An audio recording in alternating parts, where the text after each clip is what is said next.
duanya fans Arsenal kayaknya nggak mau. Iya. Iya, gue yakin. Makanya ya itulah udah nurunin harga diri fans Arsenal, Udah dulu. mengandalkan tim rival. Fansnya Spurs malah Berharap joget-joget golnya Haaland. berharap Aduh. kalah. Memang ya udahlah, maksudnya kesalahannya adalah mengharapkan pada orang lain sih, pada tim lain itu nggak boleh tuh.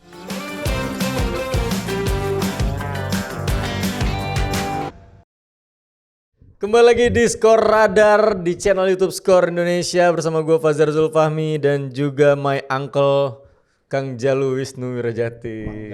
Mang Jalu bersama Mang Jalu. Mang Jalu. Ini kita mau ngebahas tentang end of the season Wis, of the Premier League. gue udah bisa prediksi, Jap.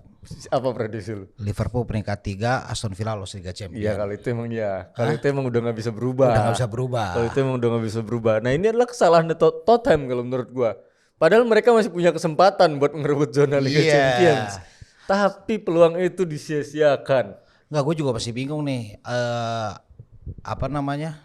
Duanya fans Arsenal kayaknya nggak mau. Iya. Iya, gue yakin. Makanya ya itulah udah nurunin harga diri fans Iya, Arsenal, udah dulu. mengandalkan tim rival. Fansnya Spurs malah Berharap joget-joget iya. golnya Haaland. Aduh. Berharap kalah. Memang ya udahlah, maksudnya kesalahannya adalah mengharapkan pada orang lain sih, pada tim lain itu nggak boleh tuh. Ya itulah evaluasi dari udah 2 musim nih kan Arsenal kayak gitu kan. Tapi seenggaknya di musim ini Lebih sampai akhir lah, sampai akhir. Dan masih belum ketahuan juga Masih belum kan. ketahuan. Masih ada kemungkinan juga. Tapi kita bahas dulu pertandingan semalam City lawan Spurs yang sebenarnya dihantui rekor buruk kan. Nggak pernah menang. Pep tuh nggak pernah gol cetak ya. gol di stadion yang baru, Tottenham Hotspur Stadium itu. Kalau sebelumnya di White Hart Lane Iya, itu pernah ya dulu, tapi setelah pindah ke stadion baru belum pernah nih cetak gol. Nah, pas banget tadi malam ada Stefan Ortega, Wih. iya kan, yang bikin Orang Pep, Tegal asli tuh. orang Tegal asli, Iya. Ortega. Nah itu bikin sedikit asa Arsenal meredup lah. Iya, Meredup ya, belum mati. belum tapi mati. meredup. Karena kalau misalnya Son masuk tuh, Betul. seenggaknya bisa memaksakan hasil imbang, Iya. akan lebih seru lagi nih pada Iya, akhir betul. musim. Sekarang berarti posisinya adalah City peringkat 1 dengan 88 Ya pokoknya poin. unggul 2 poin lah. Arsenal peringkat 2 dengan 86 poin. Hmm. Nah, ini kan gue kemarin ada hal yang menarik itu statement dari Pep Guardiola sebelum pertandingan melawan Iya. Spurs. Banyak yang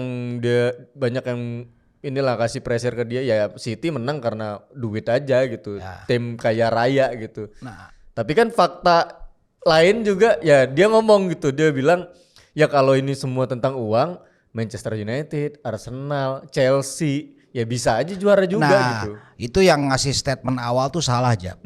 Karena gini, kalau menurut Simon Cooper dalam di bukunya Soccernomics, bahwa sebenarnya makin tinggi sebuah klub menggaji para pemainnya, Oke.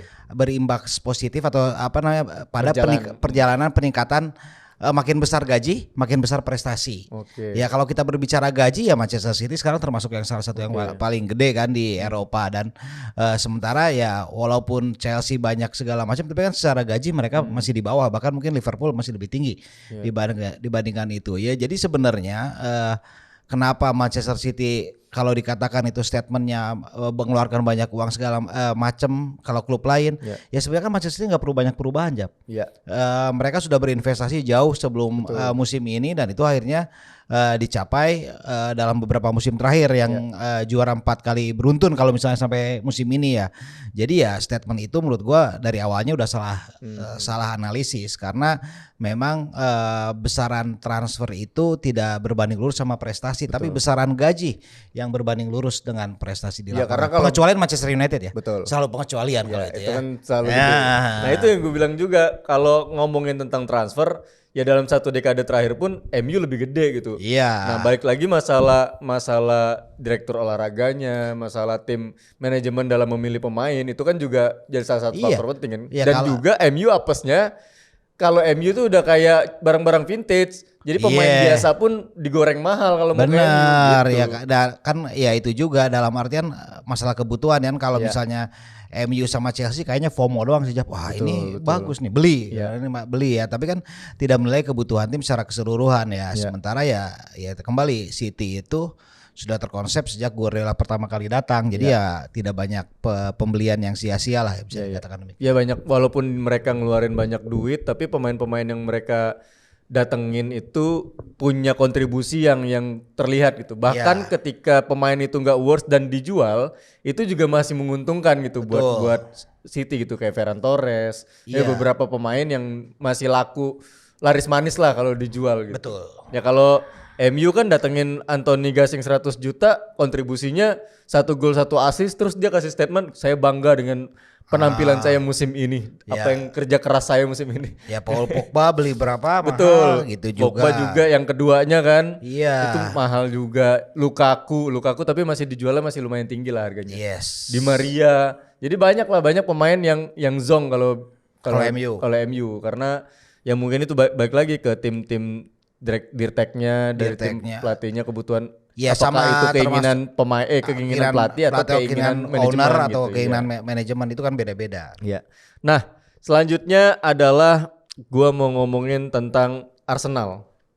Ini kan City udah diambang kemenangan, atau mereka unggul 2 poin. Jadi skenarionya adalah mereka ya pastinya harus menang lawan West Ham atau minimal imbang atau kalah, asalkan Arsenalnya kalah udah pasti. Kalau imbang Arsenalnya nggak boleh menang. Arsenalnya nggak boleh menang. Kalau mereka imbang, Arsenal menang, Arsenal unggul selisih gol. Jadi masih banyak kans untuk Arsenal sebenarnya, masih banyak. Iya. Inilah. Sebenarnya kan kalau dramatik final day di Premier League kan bukan hanya kali ini ya Jap ya. Dan City udah pengalaman untuk hal itu ya dibandingkan Arsenal. Liverpool 97 poin loh, runner up. Iya, itu kan itu rekor enggak itu yang 2000 yang sebelumnya 2019 2018 19 ya, tapi kan yang setelah itu 2020 21 ya. Itu menarik juga Jap, dalam artian persaingannya mungkin bisa dikatakan sama seperti sekarang. Ketika itu bahkan Liverpool unggul tuh Jap. Ya. Lawan mana gua lupa, terus City tertinggal 2-0 lawan Aston Villa tapi dibalikan. Nah, maksud gua fenomena-fenomena seperti ini pun amat mungkin sangat terjadi. City yang kelihatannya mungkin kedodoran dulu tapi kemudian melakukan bisa membalikan keadaan. Ya ini yang mungkin bisa terjadi pada pekan terakhir, tapi mungkin juga bisa kejadian kayak musim 94-95. Kejadiannya hampir sama persis dengan musim ini ketika itu, tapi bedanya status home away-nya doang. Ketika itu Blackburn unggul 2 poin atas Manchester United. Blackburn kalah Jap lawan dari Liverpool Jap waktu itu Jap. Tapi MU-nya pun nggak bisa menang lawan di kandang West Ham. Nah ini juga mungkin bisa kejadian nih musim ini. Mungkin City nggak menang, tapi Arsenal pun akan kesulitan melawan Everton. Betul. Nah ini Moyes ada sedikit joke gitu ya, bilang dia ingin menghentikan City meraih trofi. Dulu profesional lah kata yang akan saya gunakan. Kami akan coba melakukan yang terbaik. Ya semuanya pasti diplomatis ya, klise jawaban gitu. Cuma kan ya performa di lapangan yang menentukan. Dan emang WSM bisa dibilang salah satu tim yang menjadi momok menakutkan tim-tim besar gitu kadang. Terkadang kan kalau lawan tim gurem mereka jelek. Iya betul. Kadang kalau melawan tim besar seolah mereka jadi satu level gitu. Iya. Suka bikin kejutan gitu. Itu juga yang begitu juga dengan Everton sebenarnya. Everton kan di musim ini naik turun. Mereka kena hukuman, kena sanksi pengurangan nilai. Betul. Start awal musimnya nggak bagus. Tapi ya berapa laga terakhir justru meningkat. Justru mereka bisa bounce back dari yang tadinya harus degradasi, pasrah, tapi mereka bisa bounce back lah, bisa beberapa kali menang dan juga aman dari zona degradasi gitu. Nah, sekarang Arsenal pun juga sedikit terancam gitu dengan Everton. Nah, gue pengen tanya ke lu ngelihat penampilan kalau City, oke lah kita pernah bahas City being City. Arsenal apa sih Kang yang membuat salah satu, walaupun mereka nantinya nggak juara pun, Arsenal pantas dapat kredit kalau menurut gue. Karena penampilan mereka pun musim lalu bagus dan sekarang lebih meningkat kan. Lebih meningkat karena mereka bisa berjuang sampai akhir gitu. Apa sih yang membedakan Arsenal di musim lalu yang diperkuat lagi, yang berasa banget diperkuat di musim ini Kang? Iya, kalau gue melihat sih sebenarnya tingkat kematangan aja sih Jap ya, dalam artian kita lihat bagaimana strategi Arteta jauh lebih matang di musim ini ya. Musim lalu kalau kita lihat Arsenal memang mainnya bagus. Tapi kalau ibaratnya main PES itu kebanyakan X kan. Umpan terus. Dan sekarang justru permainan jauh lebih lebih atraktif walaupun tetap mengandalkan passing, dan juga ke beberapa pemain baru justru bisa menjadi jawaban ketika Arsenal kehilangan beberapa pemain kunci ya, salah satunya Trossard lah ya. Nah, ini menurut gue menjadi salah satu kunci penting. Terus kemudian kehadiran penjaga gawang, bagaimanapun penjaga gawang itu nilai krusial. Tapi kan masalahnya gini Jar, Arsenal itu di Premier League itu tim-tim juara adalah tim-tim yang mempunyai kiper nomor 1 di negaranya Jar. David Raya kan masih tanda tanya untuk jadi nomor 1 kan. Ya kalau Ederson sama Alisson itu kan gak ada yang nomor 1. Gak ada yang nomor 1. Nomor 1,5 dua-duanya kan. Nah, jadi maksud gua walaupun Arsenal sudah memperkuat fondasi itu, tapi bukan faktor non teknis atau cenayang atau apapun, tapi kelemahannya adalah walaupun mendapatkan Raya yang menjadi jawaban di sektor belakang, tapi statusnya bukan kiper utama tim nasional. Jadi ini menjadi modal yang mengurangi modal Arsenal untuk menjadi juara. Kalau gue bisa tanya ke lu, sebutin 3 pemain Arsenal yang yang sangat berperan penting buat Arsenal musim ini, lu bisa kasih tau nggak? Gak bisa gue, orang gue bukan fans Arsenal. Gimana? Iya nggak, kalau gue sih Trossard tadi ya udah dibilang itu pasti bagus. Benar-benar blessing in disguise. Blessing in disguise-nya Arsenal. Karena disisukan Mudryk memilih Chelsea, tiba-tiba di menit akhir dapat Trossard, ternyata lebih berkontribusi gitu. Iya. Kemudian juga gue melihat Raya menjadi salah satu kunci jawaban ya Jap ya, karena kita tahu lah siapa Ramsdale banyak melakukan blunder-blunder yang tidak perlu juga musim lalu.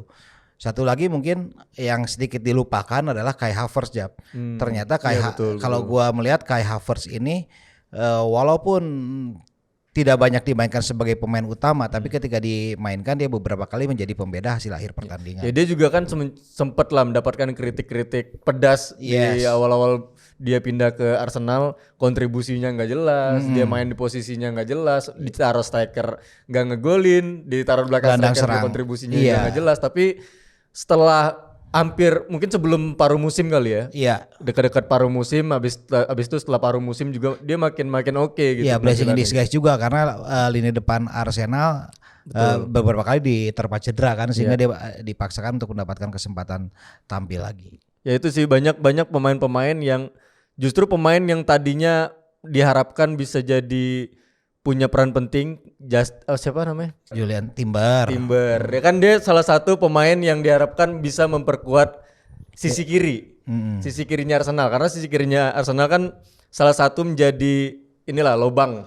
Karena sih kalau ketika dipasang Zinchenko terlalu ofensif. Betul. Tapi ada Zinchenko dapat posisi yang bagus ketika bermain sebagai gelandang bertahan kan. Dan sebelumnya kan ada Tierney juga. Tierney kan juga nggak terlalu oke lah di situ kan. Nah, ada sosok Julian Timber nih yang pramusim cakep banget, tapi abis itu langsung cedera parah semusim. Iya. Nah itu kan dia salah satu ya bisa dibilang sialnya Arsenal gitu. Tapi untungnya kayak Havertz, Declan Rice, Trossard, David Raya, beberapa, karena musim ini kan mereka hampir lebih 100 juta transfer gitu ya. Tapi kan lumayan gitu kelihatan bentuknya. Kelihatan hasilnya walaupun memang tidak berujung pada gelar juara. Mungkin berujung pada gelar juara. Ya belum. Tapi kan gue agak Tapi gue pengen Arsenal. Dari awal kan gue berapa kali bilang gue tuh pengen melihat Arsenal juara. Gitu. Gue sih kata si Fuad tuh dia berharap juga Arsenal juara. Iya kan. Karena apa? Karena mau apa coba? Treble City pernah, dia sebagai penggemar MU kan.